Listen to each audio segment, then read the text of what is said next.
we present CECILIA, a toolkit for visual game content exploration and modification. Next, we show 5 applications of CECILIA on a number of released games. 1. Introducing the debug UI on Magic: The Gathering Arena. 2. How to use pre-built visualizations. 3. In-game analytics on the game's Risk of Rain 2 and Minion Masters. 4. Game mods on the game Subnautica. 5. Accessibility mods on the games Pummel Party, Risk of Rain 2, and Slime Rancher. 1. Debug UI. In our first example, we see the game Magic: The Gathering Arena. After injecting our debug module, the debug UI becomes visible and the game can be manipulated. Here the user selects different game objects to access the transformation, for example, to move a card sideways while the game is still running. Attributes like the color can also be changed. Any manipulation can be done. The setup can be saved and loaded later to restore selection. Here we see the debug console that shows debug information of the game. To record data, we can select the game object and open the data recorder. By selecting an attribute, like the position, we can start the recording. Furthermore, we found a hidden debug menu that we can enable with CECILIA. 2. Pre-built visualizations on our testbed. Based on the Unity cart game, we demonstrate visualizations that were injected using the IEEE toolkit. The user runs the navigation feature, selects the player, adds the destination, and start the visualization. This results in the navigation line leading to the target. Here we represent the trajectory visualization that all and NPC carts and the player cart have, where the speed is encoded into the gradient color of the trajectory.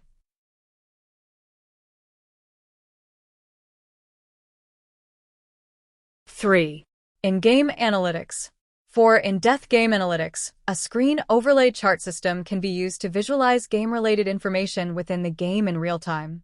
In this example, we show the number of used renderers on the top chart and the amount of active game objects on the bottom chart. When blasters are firing, the amount of particle renderers increases.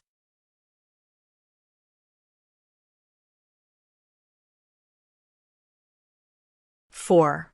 Game mods. For the game Subnautica, we created a behaviorist mod allowing the user to explore and track species and individual creatures. The screens, the sphere, and the radar on the bottom right were added through our mod. The player can go through a list of creatures and their individual instances, where unseen remain black. Unseen creatures get a question mark added above them. On site, the name is revealed and the species is added to the list. Back at the base, the player can click through the list of known species and reveal a surveillance camera tracking the creatures for observations and a depth tracker visualizing the current depth. Additionally, a positional tracker showing the 3D trajectory of individual creatures is used to depict swim behaviors.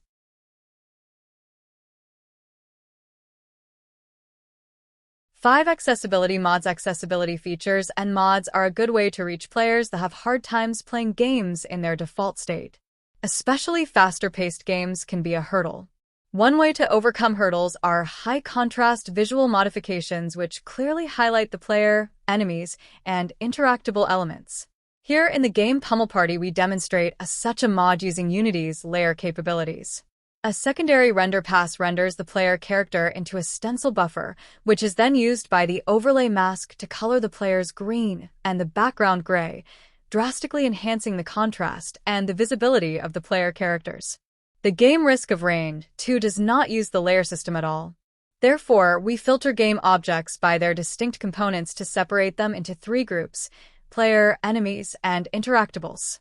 Now we add a shader to render the meshes of each category with an additional render pass to create an encoded stencil buffer. This way we gain support for up to 255 different categories to highlight. The overlay shader is then used to create the overlay supporting different colors for each category. Furthermore, we use colorblindness-friendly color palettes.